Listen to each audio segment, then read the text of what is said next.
اس کی مثال دے دوں آپ کے سامنے. اگر آپ کسی بہت بڑے عہدیدار کے سامنے جائیں گے تو آپ کہیں گے جناب میں اپنا فلاں کام لے کے آیا ہوں, اپنی فلاں مشکل آپ کے سامنے پیش کرنے آیا ہوں, تو ہو سکتا ہے وہ آپ کی مشکل کو دور کر دے, وہ آپ کا کام حل کر دے, آپ کا مسئلہ حل کر دے, لیکن یقیناً وہ آپ سے اس طریقے سے محبت نہیں کرے گا کہ جس طریقے سے اس انسان سے محبت کرے گا کہ جو حبیب اپنے محبوب کے پاس جا کر کہے کہ میں فقط آپ کی خاطر آیا ہوں, آپ سے ملنے کے لیے آیا. تو پڑھ کر وہ جو محبوب ہوگا نا وہ خود پوچھے گا کوئی کام ہے تو بتا دو. ایسا ہوتا ہے نہیں ہوتا؟ اگر آپ کسی بہت بڑے عہدیدار کے پاس جائیں اور صرف یہ کہیں کہ میں فقط آپ کی محبت میں آیا ہوں, آپ سے ملنے کے لیے آیا ہوں, تو وہ بہت زیادہ خوش ہوگا. اور جب آپ جانے لگیں گے تو آپ سے یہ سوال کر سکتا ہے کہ کوئی کام ہے, کوئی مشکل ہے, کسی چیز کی ضرورت ہے تو بتاؤ. تو آپ کہیں گے نہیں مجھے کسی چیز کی ضرورت نہیں ہے. تو اب آپ اپنی زبان سے نہ بھی کہیں تو وہ کہیں اور سے معلوم کروا لے گا کہ اس بندے کی مشکل کیا ہے جو مجھ سے میری محبت میں آیا ہے. تو یہ تو ایک عام انسان کا روٹین ہے, یہ ایک عام ہم جیسے انسانوں کا دستور ہے. جو پوری کائنات کا خالق ہو, اگر ہم اس کی بارگاہ میں فقط اس کے لیے حاضر ہوں تو پھر وہ ہمارے چھوٹے موٹے کام تو ایسے ہی حل کر سکتا ہے. صلوات علی محمد و آل محمد.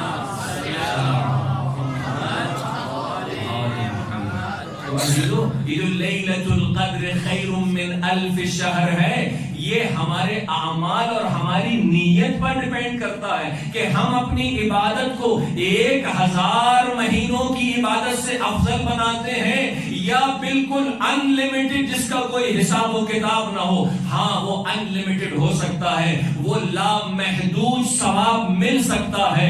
جیسے جیسے اپنی عبادت میں, اپنی تلاوت میں اور اپنی دعا کے اندر اخلاص کا شہد ڈالیں گے اتنا ہی وہ عمل میٹھا ہوتا چلا جائے گا, اتنا ہی وہ عمل خالص ہوتا چلا جائے گا. جیسے جیسے دنیا کی مادی اغراض و مقاصد اپنی عبادت میں سے نکال کر اسے پاک کرتے رہیں گے وہ عمل اتنا ہی خالص ہوتا چلا جائے گا, وہ عمل اتنا ہی خالص ہوتا چلا جائے گا. اور پھر اس عمل کا جو وزن ہوگا وہ بہت عظیم ہے. میزان میں جب اس کو تولا جائے گا پھر دنیا کی کوئی عبادت آپ کی عبادت سے بڑھ کر نہیں ہو سکتی, دنیا کی کوئی دعا آپ کی دعا سے بڑھ کر نہیں ہو سکتی. کیوں؟ چونکہ خلوص و اخلاص کی چاشنی آپ نے اس میں شامل کر دی. جب خلوص کے ساتھ خدا کی بارگاہ میں داخل ہو, شامل ہو, تو پھر یہ عمل لا تعد ولا تحصا ہو جاتا ہے. اس کا ثواب, جس کے ثواب کو آپ تصور نہیں کر سکتے, جس کے اجر کو آپ احصا نہیں کر سکتے, گن نہیں سکتے کہ کتنا ثواب ملے گا. یہ کتنے اور انگشت شمار یا گنتی کا ثواب اسے ملتا ہے کہ جو دنیاوی مقاصد لے کر خدا کی بارگاہ میں آیا, جو اپنے مسائل حل کرنے کے لیے آیا.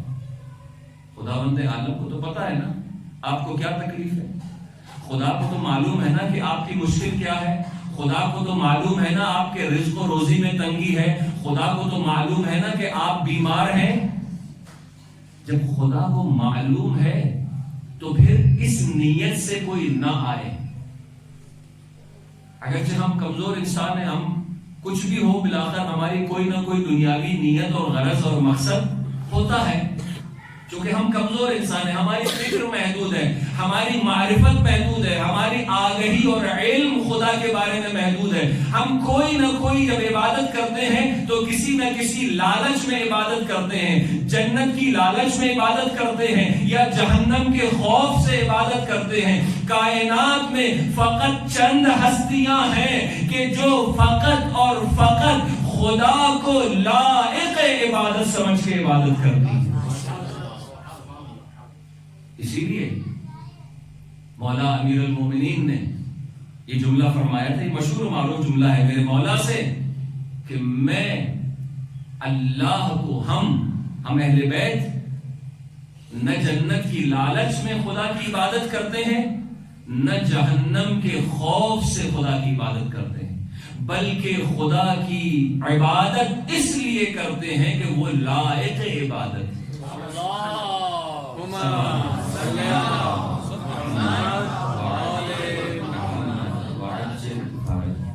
تو خدا کی بارگاہ میں کوئی اگر اس طرح سے حاضر ہو جائے تو پھر کیا بات ہے، وہ بھی آج کی رات میں لیلۃ القدر ہے۔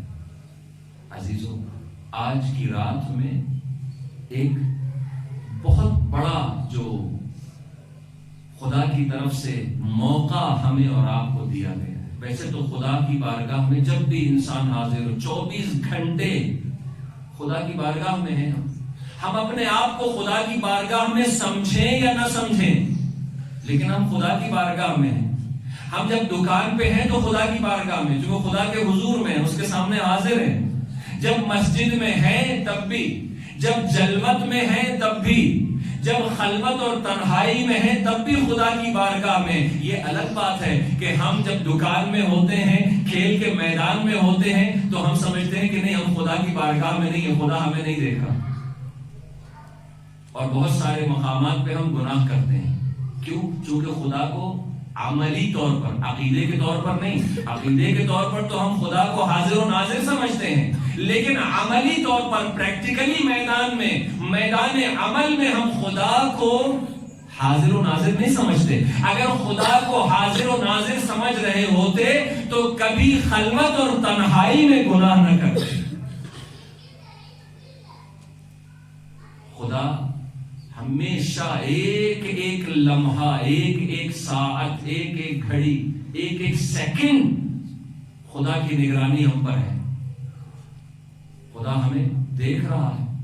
تو عزیزان گرامی، آج کی رات میں ہم خدا کی بارگاہ میں، فقط مسجد خدا کی بارگاہ نہیں ہے، پوری کائنات خدا کی بارگاہ ہے۔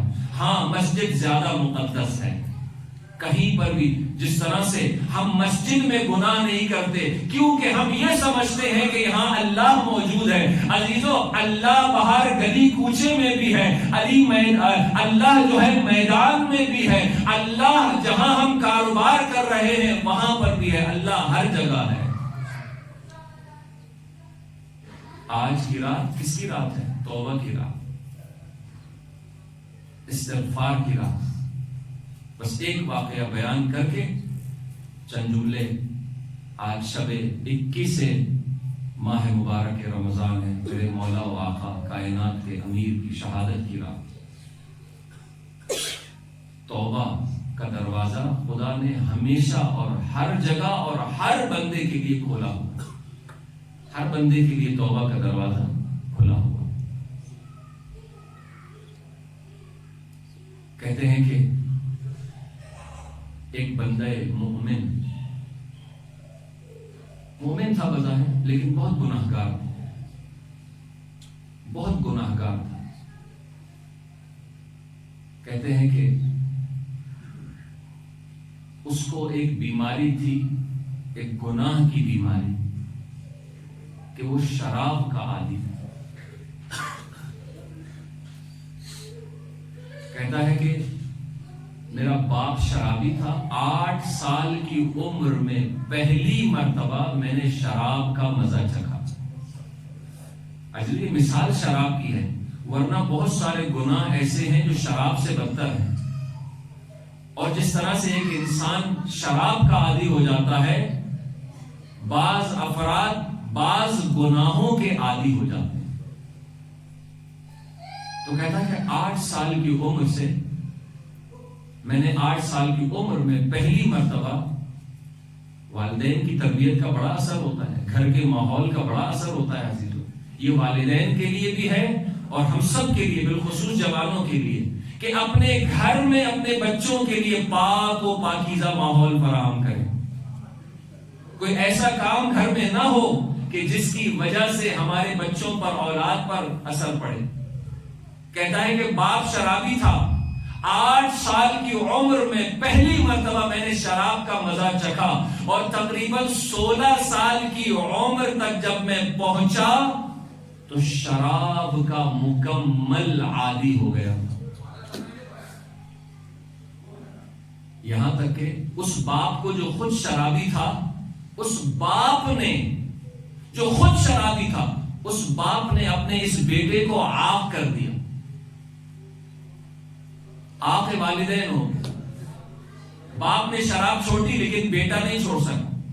باپ نے تنگ آ کر اس کو عاق کر دیا، اپنے گھر سے نکال دیا. یہاں تک کہ، غور سے سنیے گا، یہاں تک کہ وہ جوان در بدر ٹھوکریں کھاتا پھرتا رہا.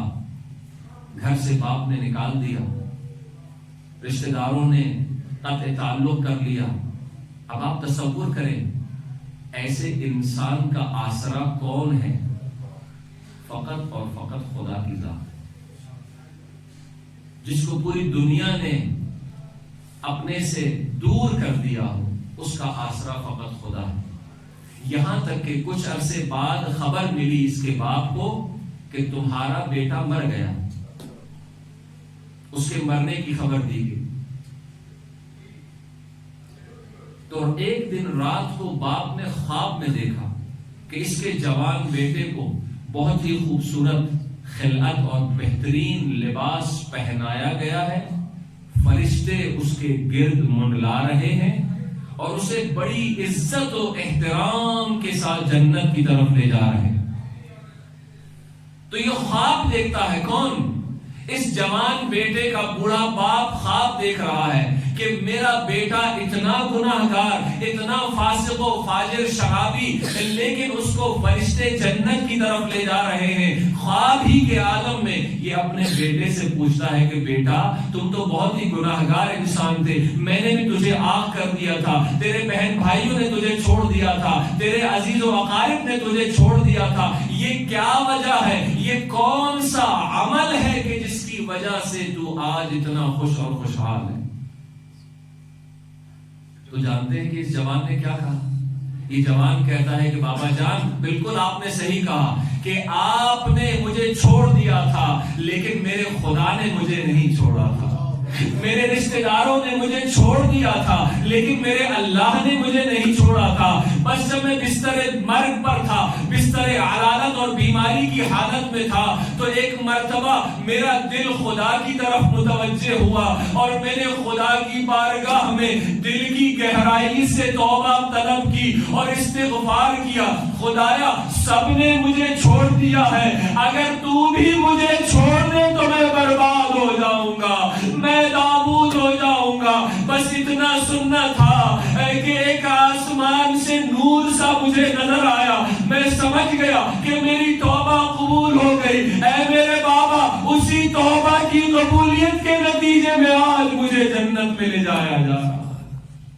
اللہ، خدا بڑا ارحم الراحمین، بہت ارحم الراحمین، اتنا رحیم اور کریم رب ہے کہ ہم تصور نہیں کر سکتے. وہ توبہ کرنے کے لیے فقط ایک بہانہ چاہتا ہے. جیسے کبھی کبھار والدین سے بچے روٹھ جاتے ہیں نا، تو والدین چاہتے ہیں بچہ کوئی ایسی حرکت کرے، ایسا جملہ کہے، کوئی ایسی بات کہے کہ اس بات کے بہانے فوراً والدین کیا ہو جائیں، بچے کو گلے لگا لیں. تو خدا بھی ایسا ہی ہے. خدا بس یہ چاہتا ہے کہ ایک مرتبہ میرا مومن بندہ دل کی گہرائی کے ساتھ، جب اس کا دل شکستہ ہو، جب دل ٹوٹا ہوا ہو، میری بارگاہ میں ایک مرتبہ اگر وہ آ جائے تو میں اس کی توبہ کو قبول کرنے کے لیے تیار ہوں. اور اسی لیے حدیث قدسی کے اندر یہ جملہ ملتا ہے نا کہ اے میرے بندے، اگر تو ایک قدم میری طرف آئے گا تو میں 70 قدم تیری طرف آگے بڑھتا ہوں. 70 قدم خدا ہماری طرف بڑھاتا ہے، لیکن شرط یہ ہے کہ ہم ایک قدم تو اس کی طرف بڑھائیں. بس عزیزو، آپ کی زحمت یہاں پہ ختم کر رہا ہوں.